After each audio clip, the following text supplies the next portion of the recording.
لله رب العالمين والصلاة والسلام على المبعوث رحمة للعالمين يا أيها الذين آمنوا اتقوا الله حق تقاته ولا تموتن إلا وأنتم مسلمون أما بعد يا عباد الله إن الصلاة من أظهر معالم الإسلام وأعظم شعائره وأنفع ذخائره فإنها بعد الشهادتين آكد مفروض وأعظم معروض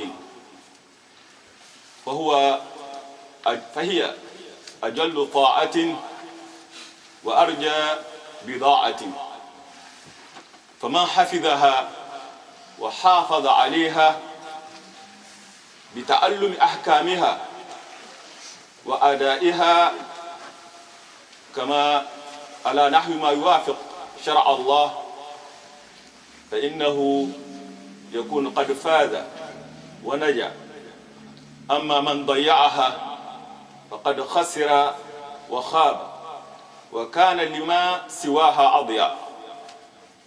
Très chers frères et sœurs, alhamdulillah, la prière occupe une place très importante dans l'islam et aucune pratique cultuelle ne lui partage. Le prophète sallallahu alayhi wa sallam dans un hadith il dit Ra'asul amri al-islam wa umuduhu as-salat. Il dit la tête de l'affaire c'est l'islam, la religion musulmane. Il dit la colonne de cette religion, la charpente de cette religion, le squelette de cette religion est la prière. En effet, la religion d'une personne ne peut pas se tenir debout, ne peut pas se maintenir vivante s'il délaisse la prière. Le prophète sallallahu alayhi wa sallam dans un hadith il dit Bayn al-rajuli wa bayn al-shirk wal kufr tarku salat. Il dit seule la prière qui sépare l'homme du polythéisme et de la mécréance. Dans un autre hadith il dit Al-ahdu alladhi baynana wa baynahum as-salat faman tarakaha faqad kafar. Il dit le pacte qui nous lie à eux, l'engagement que nous avons envers eux, c'est la prière. Quiconque la délaisse aura mécrit.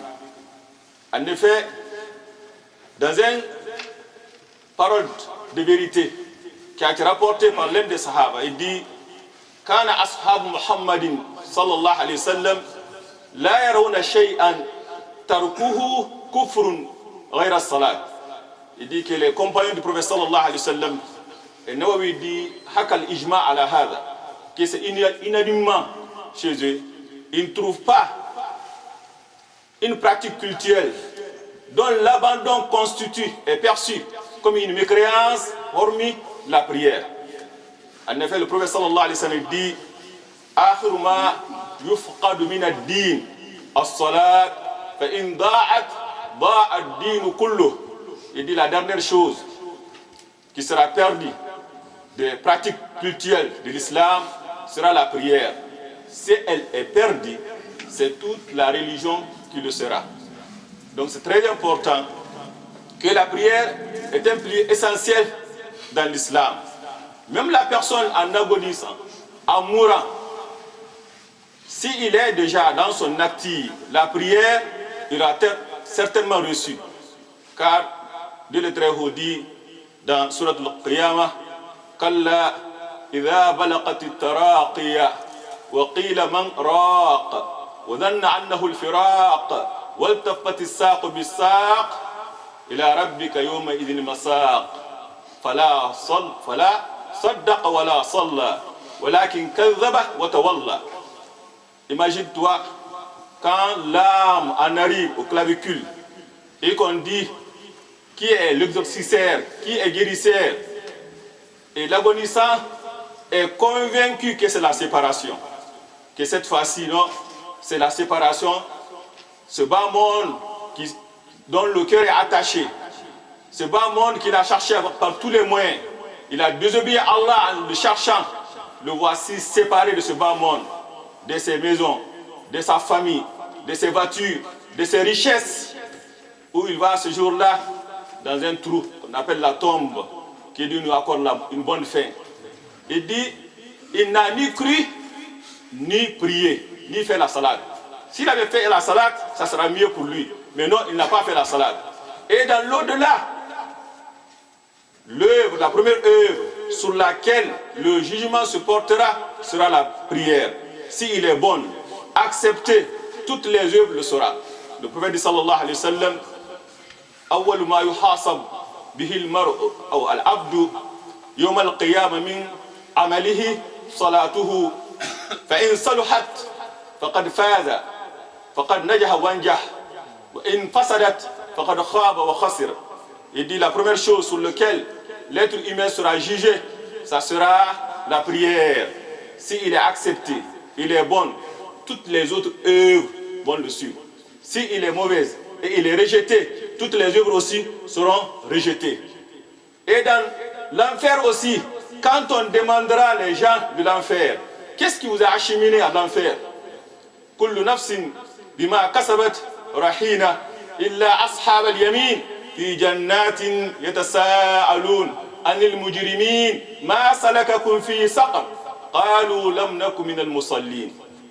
Les gens les élus, chaque âme est otage de ce qu'il aura acquis dans ce bas monde.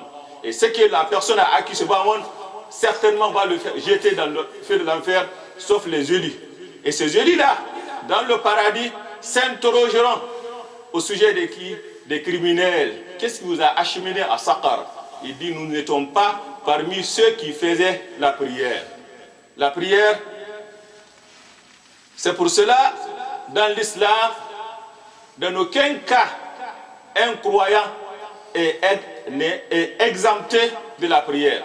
Que ce soit dans un moment de difficulté, de tension, dans un état de guerre, dans l'insécurité.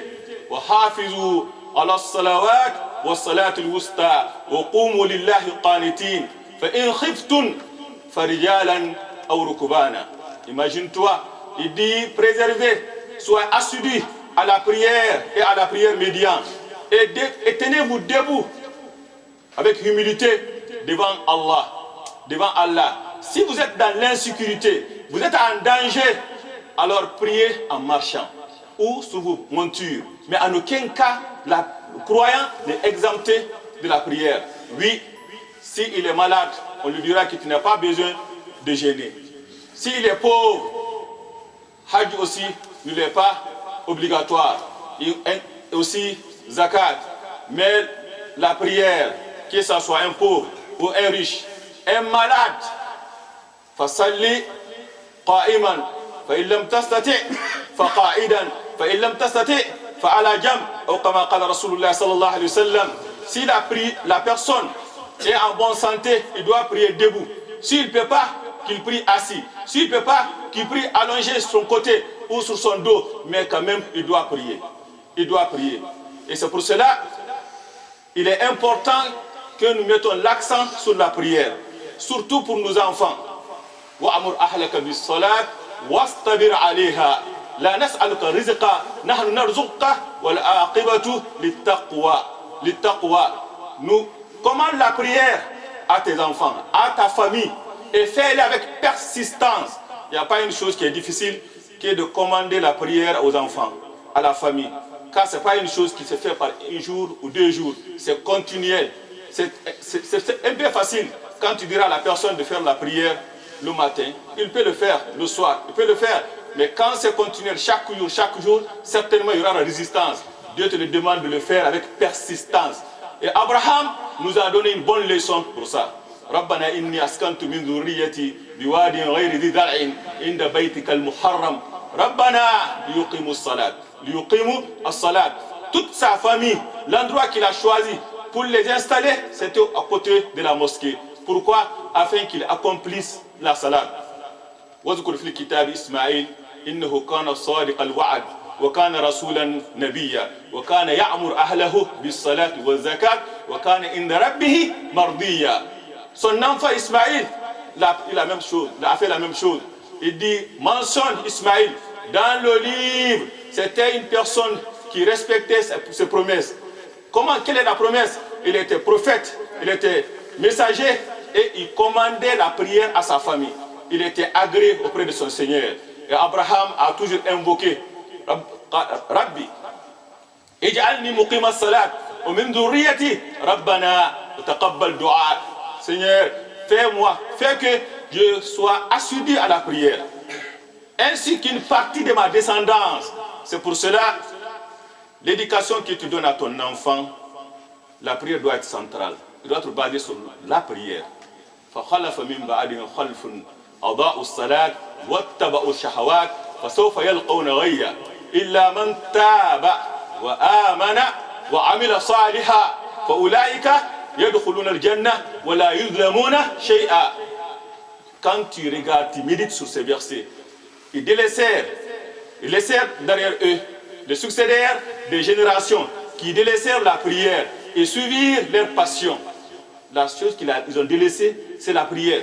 Une fois la prière est délaissée, tous les autres seront délaissés. Inna salat tanha anil fahsha wal munkar. Donc c'est très important, les générations qu'ils ont laissées derrière eux. Donc quand la personne éduque son enfant ici, que ça soit n'importe où, le point central doit être la prière. Car la génération qui viendra après toi, s'ils délaissent la prière, rien d'eux ne sera accepté. Car la prière, c'est notre identité. La prière, c'est la religion essentielle. S'il est perdu, c'est tout, la prière sera perdue. Et le prophète sallallahu alayhi wa sallam nous a pas ordonné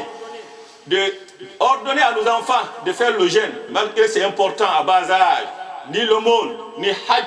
Mais quant à la prière, murru awladakum bis salat li sab'in.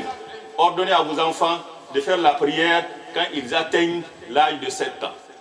Et contraint il est quand ils arrivent à l'âge de 10 ans. Donc c'est très important. La prière doit être centrale dans tout ce que nous faisons. Celui qui fait la prière aura vraiment pris l'islam comme il faut. Mais quiconque délaisse la prière, il est considéré alors comme mécréant. Waliyaz billah. Qul qawli hadha wa astaghfirullah li wa lakum fastaghfiruhu ghafurur rahim. Alhamdulillahi rabbil alamin. Wassalatu wassalam ala al-mab'ous rahmatan lil alamin. Très chers frères et sœurs, toutes les personnes sages, les gens qui ont compris la religion, ils ont ordonné la prière à leurs enfants. Ya bunayya aqimus salat wa'mur bil ma'ruf wanha 'anil munkar wasbir 'ala ma 'asabak inna dhalika min azmi al-umur. C'est un homme sage, une personne sage. Luqman, voici ses conseils qu'il a prodigués à ses enfants. Les savants religieux, pour celui qui délaisse la prière, ils sont unanimes là au-dessus, que quiconque délaisse la prière, tout en niant le caractère obligatoire de la prière, il est considéré, il est mécréant. Il est mécréant. Il ne profite pas de la prière des morts qu'on fait pour un croyant. Il ne sera pas enterré dans un cimetière musulman. La divergence se porte alors pour celui qui a délaissé la prière tout sans nier le caractère obligatoire. Mais je me demande comment une personne peut en être convaincue que la prière est une obligation, comme nous venons de dire, et encore délaisser la prière. Ça se fait que c'est par paresse. Mais est-ce que vraiment c'est la paresse? Car ces personnes-là, ils font des choses plus difficiles, plus contraignantes que la prière. Ils se lèvent le matin à l'heure exacte, se rendent au travail à l'heure exacte. Ils font tout de ne pas manquer rendez-vous. Mais comment ils peuvent manquer rendez-vous avec leur Seigneur? Ça, on se demande vraiment comment cela peut se faire. Souvent, ceux qui le font, c'est les gens qui sont frappés par la polémique. Comme le dit le prophète sallallahu alayhi wa sallam, Ma dalla qawmun kanu ala hudan, ma dalla qawmun ba'da hudan kanu alayhi illa utul jadala. Il dit aucune communauté ne s'égarer après avoir eu la guidance sans qu'il n'y ait donné la polémique. Et quelle polémique les gens donnent? Et ça, on le voit dans la réalité. At-taqwa hahuna. Il dit que la foi, c'est dans la poitrine. C'est dans la poitrine. Ce qui veut dire que les pratiques culturelles n'a pas d'importance. On se demande comment. Car la prière occupe la deuxième place après l'attestation. Pourquoi? Parce qu'il est le signe qui rend évident, qui prouve la véracité de ce qui est dans le cœur. On se demande, oui, c'est très important, que ce qui est dans le cœur, c'est ce qui est important. Mais qu'est-ce qui est dans leur cœur? Qu'est-ce qui est dans leur cœur? Car ce qui est dans leur cœur, si vraiment c'est la réalité que la foi sincère, certainement, ils seraient assidus à la prière. Donc c'est très important que ceux qui polémiquent en donnant des arguments, fausses arguments, comme on dit, c'est une parole de vérité, mais on l'utilise dans un sens erroné. Oui, quand la foi est là, les actes le suivent. Les actes le suivent, ils vont de pair ensemble. Quand la foi est là, les actes le suivent. Car l'islam a deux, la face apparente et la face cachée. La face cachée, c'est la foi. C'est Dieu seul qui en a la connaissance. Quand la face apparente, c'est la prière. Celui qui prie, on considère que c'est un musulman. Celui qui ne prie pas, non, il n'est pas musulman. Et ça, c'est très important. Donc la prière doit être centrale. Ceux qui délaissent la prière doivent savoir, comme le dit le prophète sallallahu alayhi wa sallam dans un hadith, An Abdullah ibn Amr ibn al-As radiyallahu anhu قال ذكر رسول الله صلى الله عليه وسلم الصلاة يوما فقال ما حافظ عليها كانت له نورا ونجاة وبرهانا يوم القيامة ومن لم يحافظ عليها لم يكن له نور ولا برهان ولا نجاة وحشر مع هامان وقارون وفرعون وأبي بن خلف أو كما قال رسول الله صلى الله عليه وسلم. Dans ce hadith, le prophète sallallahu alayhi wa sallam, il dit quiconque est assidu à la prière, quiconque est assidu à la prière sera pour lui une lumière. Le jour des ténèbres, le jour de la résurrection, ces gens-là, la prière sera une lumière pour eux, que ce soit leur ablution qui illuminera et qui éclairera le chemin pour eux. Et ça sera une preuve pour eux aussi. Une preuve pour eux aussi. Et ça sera aussi quelque chose qui les sauvera du feu de l'enfer. Mais quiconque n'est pas assidu à la prière n'aura pas cette lumière, n'aura pas cet argument. Et il sera ressuscité avec qui? Avec Pharaon. Pourquoi avec Pharaon? Quiconque le pouvoir l'a empêché d'accomplir la prière sera ressuscité avec Pharaon. Et quiconque ce bas monde, la richesse de ce bas monde, l'a empêché d'être assidu à la prière sera ressuscité avec Qarun, comme Qarun le faisait. Quiconque le prestige ou d'autres choses, honneur, l'empêche vraiment d'être assidu à la prière sera ressuscité avec Haman. Donc c'est très important qu'on soit assidu à la prière et on doit les accomplir à temps. ربنا تقبل منا انك انت السميع العليم وتب علينا يا مولانا التواب الرحيم اللهم اهدنا فيما هديت وعافنا فيما عافيت وتولنا فيمن توليت وبارك لنا فيما اعطيت واصرف عنا السوء ما قضيت انك تقضي ولا يقضى عليك اللهم لا يذل ما حريت ولا يعز ما عاديت بيدك الخير كله يا رب الرحمن الرحيم اللهم اقسم لنا من خشيتك ما تحول به بيننا وبين معاصيك ومن طاعتك ما تبلغنا به جنتك من اليقين ما تحول به علينا مصائب الدنيا ومتئنا باسماعنا وازواجنا وذريتنا ابدا ما بقيتنا واجعله الوارث منا واجعل ثارنا على من ظلمنا وانصرنا على ما عادانا اللهم انا نعوذ بك من سوء المنقلب في الاهل والمال والنفس اللهم انا نعوذ بك من زوال نعمتك ومن تحول افاتك ومن فجاءة نقمتك ومن جميع سخطك يا رب الرحمن الرحيم قوموا الى الصلاه يرحمكم الله.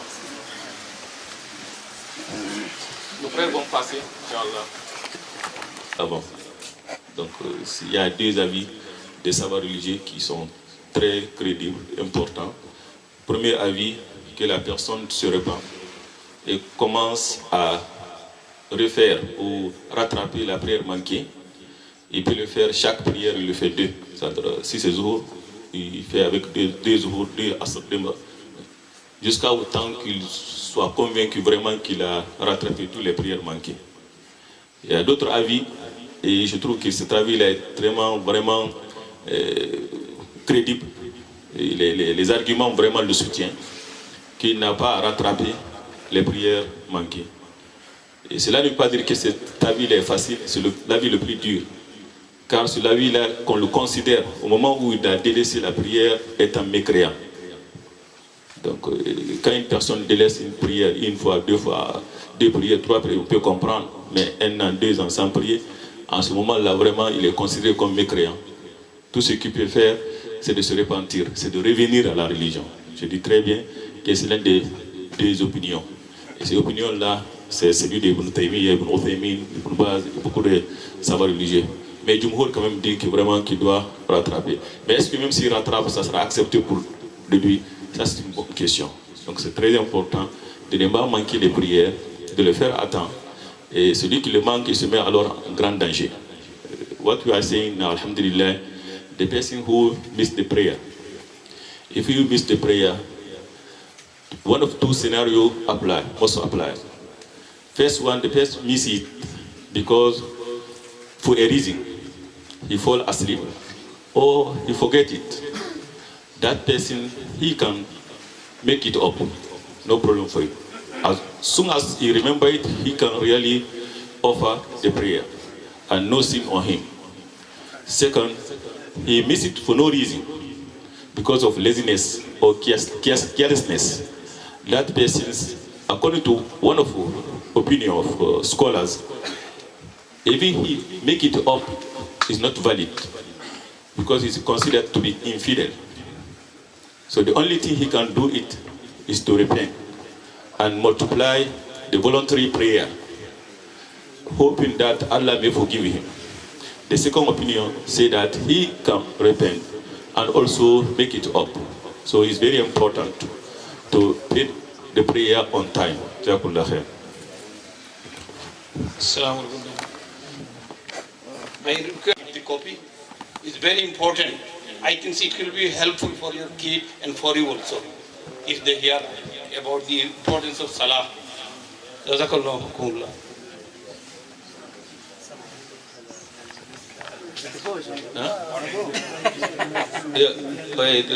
Notre frère dit que c'est une question que la personne qui a manqué les prières à cause du travail, comme on vient de dire, Dieu le très haut, quand il a demandé d'ordonner à la famille de faire la prière, il dit nous ne te demandons pas de nourriture, c'est à nous de te nourrir. C'est qu'il sait pertinemment qu'à cause de la nourriture, au cause de subsistance, que beaucoup de gens manquent la prière. Est-ce qu'il peut rattraper cette prière avec les autres prières? Quand on manque une prière, moins de 5 prières, il est interdit d'entamer les autres prières avant de payer toutes les prières, et comme par ordre.